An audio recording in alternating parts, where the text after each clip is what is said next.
আপনারা পত্র পত্রিকা পড়ে, আপনারা সোশ্যাল মিডিয়ায় যান, খবর নিয়ে দেখেন, ওই যে 5ই আগস্ট যাদেরকে দেশের এই বাংলাদেশের মানুষ এই দেশকে বিতাড়িত করে দিয়েছিল, এই এখন যারা অরাজকতা সৃষ্টি করতে চাইছে, খবর নিয়ে দেখেন, ওই 5ই আগস্টে যারা বিতাড়িত তাদের সাথে এরা তলে তলে আবার খাতির শুরু করেছে।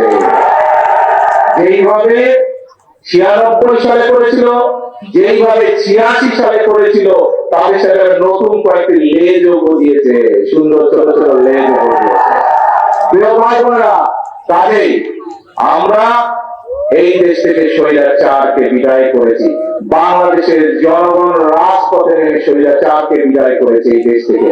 যেই স্বৈরাচার বাংলাদেশের মানুষের ভোটের অধিকারকে কেড়ে নিয়েছিল, যেই স্বৈরাচার বাংলাদেশের মানুষের কথা বলার অধিকার কেড়ে নিয়েছিল, যেই স্বৈরাচার বাংলাদেশের খেটে খাওয়া মানুষ, গ্রামে বসবাসকারী মানুষের সকল প্রকার উন্নয়ন বলাদের বন্ধ করে দিয়েছিল, সেই স্বৈরাচারকে এই বাংলাদেশের মানুষ ছাত্র জনতা এক রাজপথে একত্রিত হয়ে তাদেরকে এই দেশ থেকে বের করে দিয়েছে।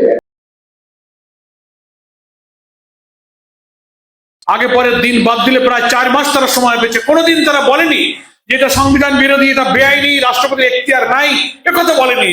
ভোটের পরে ক্ষমতায় মেজরিটি এসে বলছে রাষ্ট্রপতির কোনো এখতিয়ার নাই, উনি কেন অর্ডিন্যান্স করলেন, এই গণভোট বেআইনি, আমরা শপথ নেব না, এটা মানা যাবে। আবার জনগণকে বিভ্রান্ত করার জন্য ওনারা বলছেন যে না, আমরা জুলাই সনদের সব অক্ষরে অক্ষরে মানবো, ওটাও আবার বলে, ওইটা বলে, কিন্তু এটা বলে না 12ই ফেব্রুয়ারিতে 70% লোক ভোট দিয়ে গণভোটে হায় জয়যুক্ত করে গণভোটে যে রায় দিয়েছে, আমরা গণভোটের গণরায়কে মেনে নেব, তা কিন্তু তারা বলে না। গণভোটকে আর জুলাই সনদকে আলাদা করে ফেলছে ওনারা। জুলাই সনদের এই সাংবিধানিক সংস্কারগুলো যে 42-43টা সংস্কার আছে, তার 10টা গুরুত্বপূর্ণ সনদের জায়গায় তারা নোট অফ ডিসেন্ট দিয়ে আপত্তি জানিয়েছে, যেগুলো সংবিধানের মৌলিক পরিবর্তন হয়ে যেত ওনারা যদি আপত্তি না করে।